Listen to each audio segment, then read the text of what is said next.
Halo Sobat Mania, kembali lagi di BRC Official.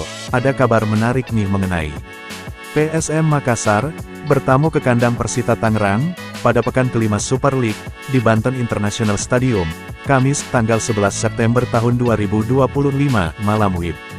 Tim berjuluk Juku Eja itu, menargetkan kemenangan di laga awal, meski itu harus merusak sukacita Persita, yang sedang berulang tahun ke-72.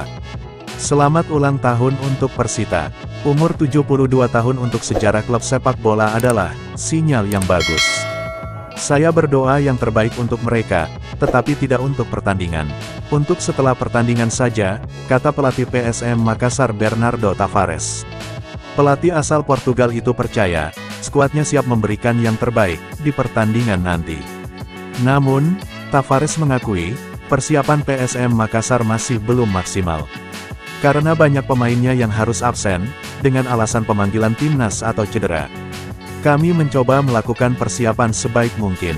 Ada beberapa pemain yang tidak bisa bergabung, karena sedang di timnas, ada yang dalam tugas militer, dan ada yang baru sembuh dari cedera.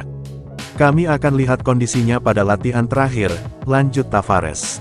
Kemenangan jelas menjadi target utama, tim ayam jantan dari timur. Pada 3 laga sebelumnya, PSM Makassar hanya bermain imbang. Hasil ini menempatkan PSM Makassar tertahan di zona papan bawah. Satu kemenangan perdana, bakal mendongkrak posisi juara BRI Liga 1 2022/2023 ini.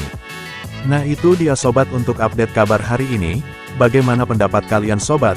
Tulis pendapat kalian ya sobat, dan jangan lupa like, komen dan subscribe.